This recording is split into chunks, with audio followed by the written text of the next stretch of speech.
All right. Well, we're very excited today to be with Dr. Micky Collins and Dr. Sarah Ostop, both at UPMC. I just want to thank you guys for being here. It's just very exciting for me. It's kind of a dream come true. A lot of what I have done over the past 12 years based on our concussion treatment has been a lot of what your research and education has been. So just really appreciate you guys being here today. And just on a personal note, the first time I saw Dr. Micky Collins present up at the Big Sky Sports Medicine Conference, and I just remember getting done with that presentation, and I kind of was just like, hey, I am ready to take on the world. It really was. It was one of those presentations that like, you just see, it wasn't a motivational speech, but it almost felt that way. I'm like, hey, we can do this. I came away from that presentation knowing, hey, concussion is treatable. Okay. It is freaking treatable.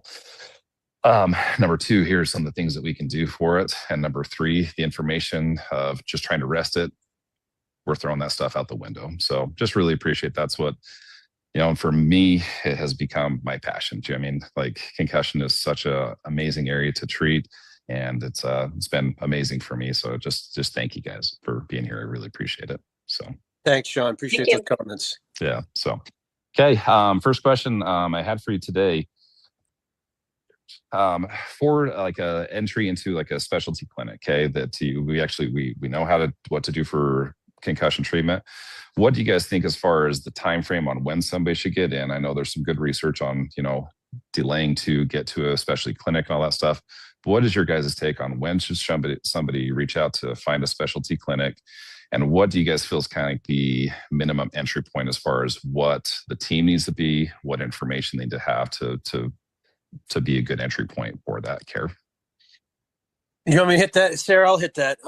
So I can answer that with an evidence-based answer. So we published a paper in JAMA Neurology fairly recently where we looked at all the factors that predict who gets better from concussion faster or slower.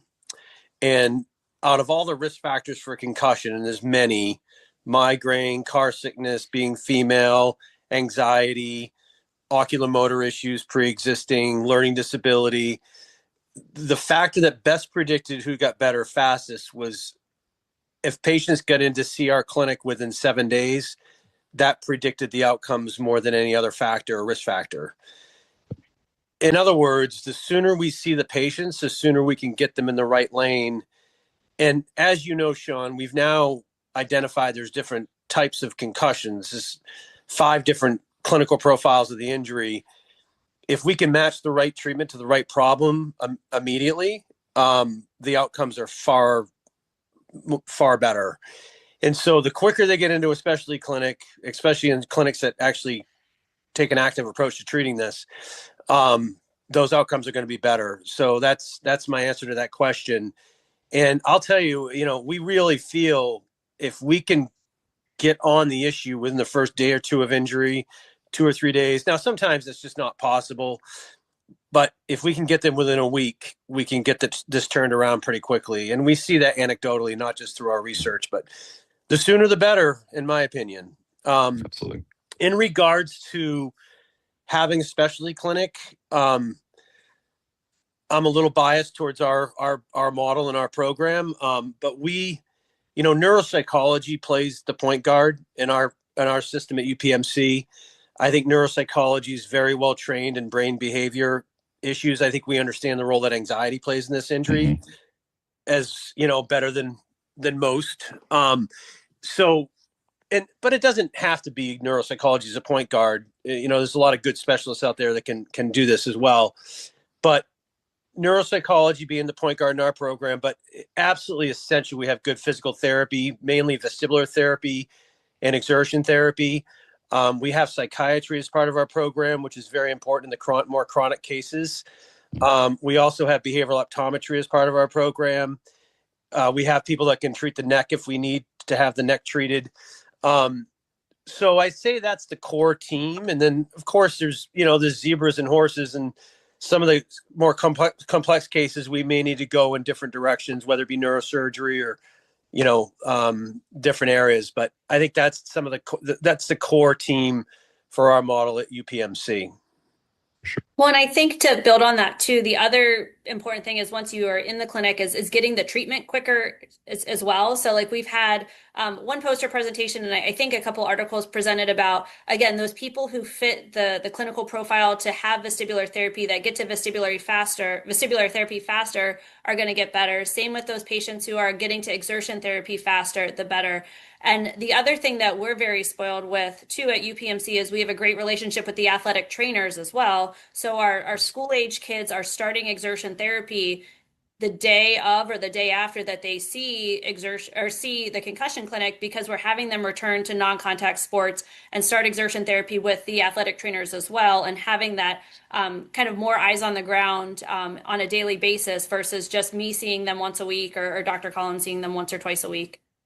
Right. That's awesome, especially that relationship with the ATs. So that's great. Yeah, I want to reinforce that. I think at UPMC we have well over 100 athletic trainers that are part of our program, and they oversee a lot of, and they get these kids in. We have a system in place where we have slots available for patients to get in immediately, and the athletic trainers play such an important role in getting them treated acutely the correct way, getting them off the field when there's any signs or symptoms, right. getting them into us as soon as possible. So without awesome. that model, it'd be hard to see these patients as quickly as you need to see them. For sure. That's awesome. And just if I can just do a follow-up question on that too, getting in as soon as you possibly can, but we definitely see that with concussion, there's a lot of fear and anxiety that's associated with it. What role do you feel like, you get them in, you get the right clinical profile, so we customize a program accordingly, right? But what aspect do you think that education early plays a factor in avoiding fear, anxiety, and even trying to avoid some of the stuff that they have Googled or searched? A lot. One thing that I really want to emphasize is how there is a very strong biological component of anxiety with this injury. We know the vestibular system, the same pathways in the brain that subserve the vestibular system subserves the sympathetic nervous system. And so in patients that go down that vestibular profile, it's going to trigger sympathetic arousal and anxiety. And it's not as much psychological as it is biological. But then if you add on all the bad information out there from Google and from practitioners that espouse rest, which is the wrong thing to do, you add that on to that mix, and it's a very combustible set of issues that can lead to a lot of anxiety. And the quicker we see these patients to get them moving and to get a targeted treatment, the better the outcome. And you can really avoid the rabbit holes that we see with this injury every day. And I'm sure, Sarah, you would agree with everything I just said and probably add to it. Yeah, and I think too, especially when we're talking about like school age or even like college age kids or even adults, like the sooner you can educate the people around them too is such a big thing when we're talking about anxiety because we have a lot of, kids that come in that maybe they're not as anxious about it, but mom or dad is hovering and asking how they're feeling all the time because they're the ones that are nervous about it. And then that gets projected on the kid. And then the kid ends up like down that spiral, even though they weren't going to go there in the first place. And again, it could be parent, it could be spouse. But I think the more we can educate everyone around, not just the patient, the better they do as well. Awesome. Thank you, guys. That's amazing information. As far as the kind of next question I had for you, as far as like, how do you guys treat it as far as the roles that the exertion side of things, as well as the vestibular side of things, how do you guys work as far as how do you guys coordinate together? Do you guys are you guys right in the same area? Like, how do you guys work as far as like that back and forth between the exertion side of things, vestibular things, and getting that information back to Micky and to everybody else in the team? Yeah, so this is another place where ahead. we're really spoiled because we're all in the same building. So Nice. me for exertion and Yuka for vestibular. We have a couple other vestibular therapists, and then neuropsych with Dr. Collins. We're in the same building 3 days a week. So it's up and down the stairs, down the hallway. Ann usually and I work pretty close together where they'll see the patient, we'll see the patient, and all we're doing is talking and communicating about what we see versus what they see. Or if there's a patient that they start with vestibular therapy and they're starting to need that transition to exertion, the vestibular therapist will touch touch base with me and with neuropsych, get that ordered, and we get that started again as soon as we can. So yeah, we're incredibly spoiled in that aspect. And I'll add to that. We've learned as neuropsychologists, we've learned so much from Ann and Sarah in regards to the physical therapy side of things.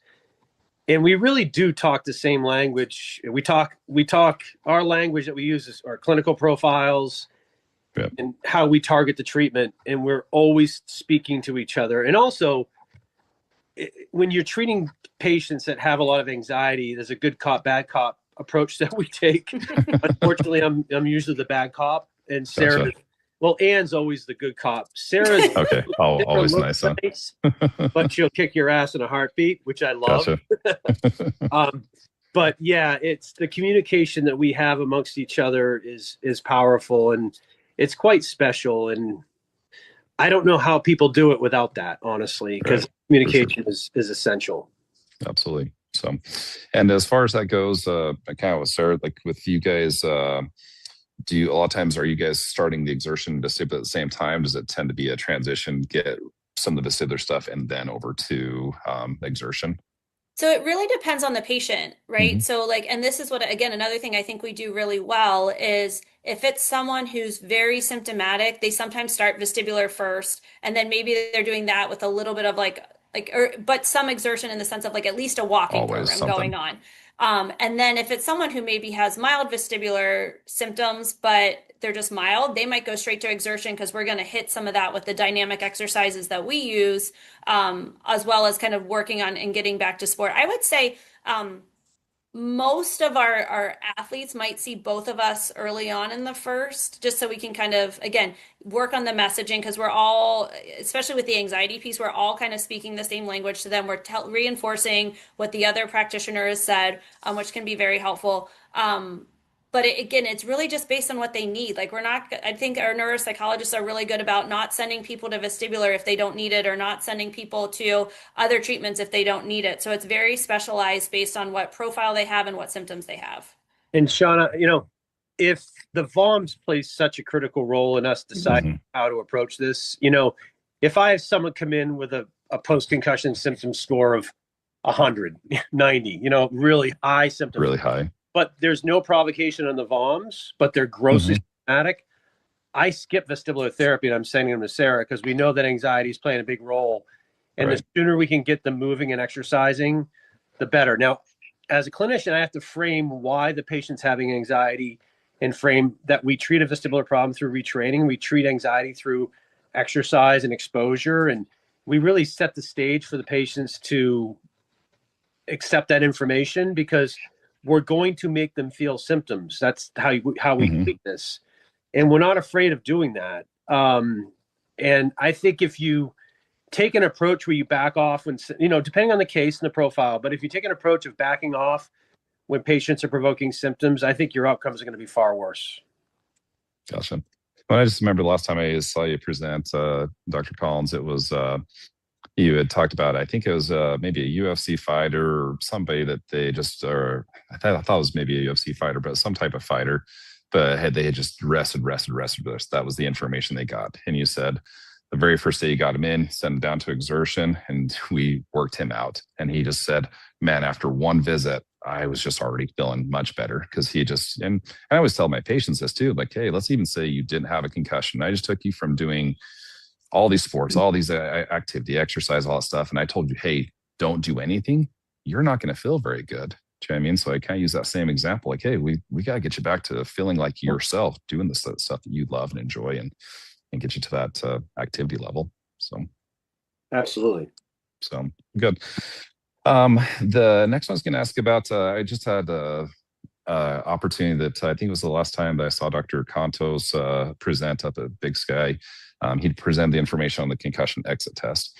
And I remember I'm just sitting there trying to hurry and take as many notes as I can. He talks a little fast. I'm trying to get as much information, because he presented this is before you guys had actually published the article too. And so and I've seen some of the studies you guys have come out with since, as far as the validation of the exit test and stuff. With the exit test, is it something you are doing with every single patient before they are going back? even like if you have an older patient or something like that? How are you guys how often are you guys utilizing it? What are some of the accommodations you even make for that exit test as well? Go ahead, Sarah. So we do a version of the exit test on any patient who's returning to like contact sport or returning to like a physical activity where there's some sort of risk. So that might be, your middle-aged person returning to hockey or softball or anything like that. We do have a different version that we use for like that population and a different version we use for the middle school population that we don't have published. But the one that is published, we use for all of our high school, collegiate, and professional athletes that are returning to competitive sport. So the way that it was written and the way that we kind of use it is we try to stick as close to that protocol as we possibly can, because that's how it's validated. Now we do have some where we might modify, and I think the biggest thing that we modify is the speeds on the treadmill. That anecdotally, like based on sport, like a soccer player is going to be a little bit different than like a baseball player, or even like one thing that we've seen just again anecdotally is like hockey players that they're really good on the ice, but you put them on the treadmill and that's just so out of their element that they struggle a bit. So the big thing I think if you're going to make a modification with that is that still making sure that they're working hard enough. So whether that's your RPE or your heart rate, we're still really challenging that patient, but it's a way that they can still complete the test. Because if they can't complete the test because of just their physical ability, that doesn't really give us any information. But it is part of the clearance protocol for all of those high school, collegiate, and professional athletes that we use. So during football season, I want to say or in the fall, just sports in general, we're probably doing 4 to 5 a day at our clinic, if not more. Yes. And that's just one clinic we have probably about 30 to 40 clinics that do them in our system. So we utilize it a lot. Yeah, we will not return an athlete to play unless they, pass the exit test, as well as our neurocognitive testing, bombs, doing the right interview. It's a very thorough evaluation for clearance, and I can't tell you how many times they may look good in our end, and they go down to the exit test, and they're not passing the exit test. Right. Sometimes vice versa too. Sometimes computerized neurocognitive testing picks up something that is not seen in the exit test. So we have a lot of different ways of evaluating to make sure the athlete is within normal limits. Obviously, we're not going to put someone back to play until they're fully recovered from the injury. And I'm very confident in the tools that we use to determine if someone's recovered or not. Gotcha. Very good. Well, as far as just for resources for like some of the listeners and stuff too, I was preparing to give a presentation on the exit test and everything. Is there a best way for them to find the detailed information on how to fully run the exit test? Like just for me, just to tell you my example, like we heard Dr. Contos when he presented about that. And so we tried to apply it as quickly as we could. But I had to go back and relook at some things because when he'd put 2, I think I'd put down for 2 minutes. So some of these things they were doing for 2 minutes straight rather than 2 repetitions. So we had to modify that a little bit because that was almost it was tough. That's rough. It was a lot. Yeah, So but we made that modification. Is there a good place for us to find? Because for me to find some information, I went to the doctoral thesis, and it was on like page 90 something that I finally found out. What's a good resource for us to find more about the exit test? Because I think it's still one of those things that's not being used a lot. Right. I think the best article that kind of talks about the procedure, it came out in 2022, I think. Victoria Kochik is the primary person on it. I think there was a couple other where the Aaron Sinat is the other primary author that there's, I think we've totaled 5 that we've published from it. But the first couple, the validation study, and then the original one from 2022, I think are the ones that will have the protocol in it. Okay, perfect. Awesome. And this is kind of just especially for me, like we've definitely seen a change like in our smaller community of Pocatello, Idaho. And we've treated, just because we've got a pretty good name, we've treated people from all over Idaho, Montana, Wyoming, and even northern Utah as well, just because they know the program we've put together. It's been really good. But I still, and so like our information around here has improved. Do you know what I mean? A lot of the providers in our area are still there a little bit better of knowing, hey, we're not just resting these things. Okay, these are the things we need to do. But it still is a big frustration. I'm sure you guys see it. I know in one of the podcasts I listened to that you were in, Dr. Collins, you talked about, hey, these people, they've taken so long to just get the information, just rest. And it's getting better, but I still feel like I'm just like, how do we correct wrong information? Like it's almost like I think it's maybe a public health question even. Like I tried to write op-eds for big newspapers because I'm like, I need this big megaphone to tell everybody, please quit doing this. I hate when people are coming in after months of suffering when they don't need to. And I take what I do very personally. Like I love what I do. And I'm like, wow, these people didn't need to suffer for as long as they did. What do you guys think as far as like, hey, how can we better implement this information into the medical community? I feel I got a couple of things to say about that. First of all, our program, we publish a ton. We're very evidence-based. Everything we do is backed up by a manuscript, and we've published a lot. So they can look at that information. There's a lot of good information on why we take an active approach. I think the main problem in our field is the international consensus statement. Since 2001, that statement, they look at this in a 6-stage or 5-stage return to play progression. Since 2001, stages 3 through 5 or 3 through 6 has not changed in any way, shape, or form. They take the approach that if you have a provocation of symptoms, that's not a positive thing, it's a negative thing. And it is disseminated widely to clinicians around the world. And I think it's almost becomes a medical legal issue. Like if you don't follow this protocol, you're not doing the correct medicine. I'm very frustrated by the international consensus statement because I don't think it's evolved our field in any way, shape, or form. I feel that it is very conservative, and it really looks at symptoms as a negative thing. And it's not taking into account the way we treat the different profiles is by retraining and rehabilitation. It's not about rest. Until that consensus statement actually changes, I think it's hard for the field to change as well. I think we need to scrap that system. And I think we need a much more individualized, clinical profile driven approach to treating this injury. And we work every day academically we're doing a ton of work academically showing that the model we do works. We have 6 RCTs going on right now looking at our treatments and the effectiveness of the treatments. But for some reason, all that data is not incorporated into the consensus statement. And so it's a very frustrating process, quite honestly. And I think that until the field understands that there's other things out there, it's going to be hard to change that approach because everything's about backing away when one has symptoms. Absolutely.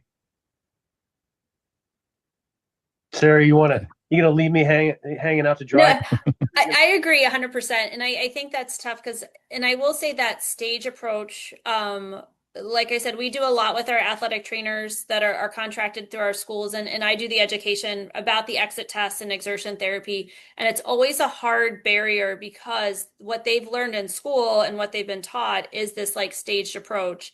And then they come and see us and we don't follow that at all. Like our kids are going back to non-contact practice immediately. They're going back to full days of school immediately. They're going, we want them to move dynamically. We're not putting them on a bike first and having them do that for a day. We're not putting them on a treadmill then and do that for a day. It is, again, any non-contact movement is good to go. And yes, we expect them to have symptoms. We want it to be, the language we always use is tolerable, but uncomfortable. Like we're telling them like, it's going to not feel good, but we want you still have to do everything day to day.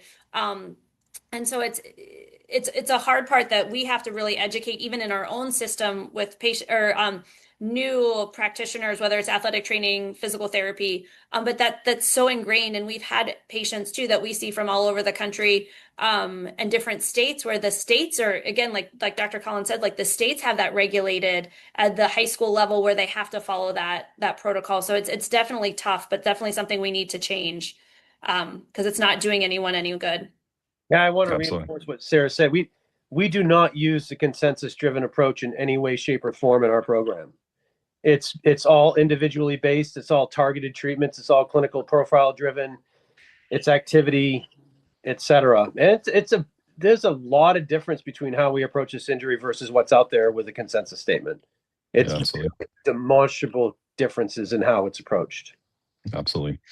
Well, I think it's just, it's the question, like, how do you combat old information? How do you combat bad information? I mean, I think that's definitely a difficult thing. I've even tried to reach out to the university. Hey, can I present your PA program, your nurse practitioner program, all these programs? Because, like, hey, if we can start them there, that hopefully just continue to spill over to, hey, they go do clinicals then, and they go, oh, hey, we actually got this presentation. This is actually updated information. It's just, yeah, I think it is just one of those things that's frustrating. Like, hey, people deserve better. I mean, and people are suffering way too long when they don't need to. So definitely very frustrating. Yeah, and we're very frustrated just because we've done this the right way. We publish papers. We have just so much data proving what we're doing is working. Yeah. And the fact that that data is not reported on in these consensus statements, or not sort of, put together in a way that would be clinically applicable, it's frustrating for sure. Absolutely. Yep. Okay, and kind of the last question I had for you guys today. I mean, you've answered a little bit with this last question a little bit, but as far as like kind of the future, as far as what you would like to see change, I mean, like I said, I think you've already kind of answered this a little bit, but just what would you like to see change over the next 5 to 10 years as far as concussion treatment goes in general? For me, it's what we just discussed. It's really putting aside the consensus statement and really taking a whole different approach to how to treat this injury. And it's challenging because we got to disseminate it the right way to clinicians so they can apply it. But that to me is the biggest thing. But continuing to prove treatments work, having good randomized controlled trials, looking at the effectiveness of timing, dosing of treatments, and just getting patients to understand this is a completely treatable problem. I think there's so much misinformation out there. There's so much anxiety. Patients are anxious about it. They're confused. They're reading bad information online. And to just for people to understand that concussion is a treatable problem, which it is, completely treatable. And I think that's where we need to head as a field.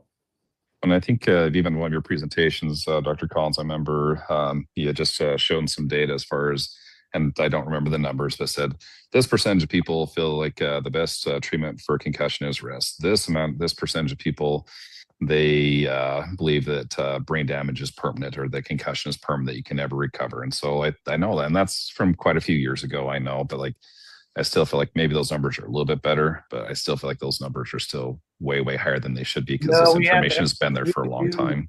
We have a new poll coming out that we're looking at right now, very large sample size, and it really hasn't changed a whole lot, Shawn, unfortunately. Darn it. Yeah. Yeah.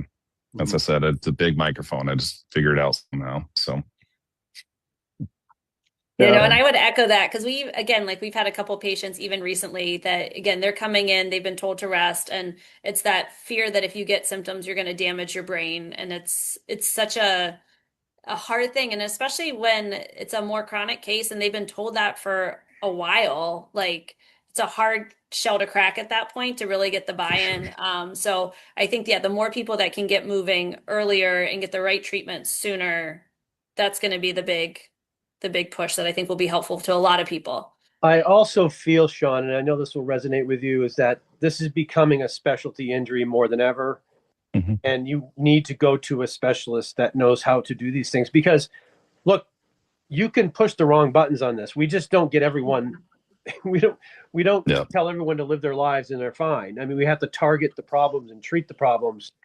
But knowing how to do that it's experience driven, and you need to see a good specialist. And the data we show that if you get within 7 days of seeing someone, it's a specialist that data comes from.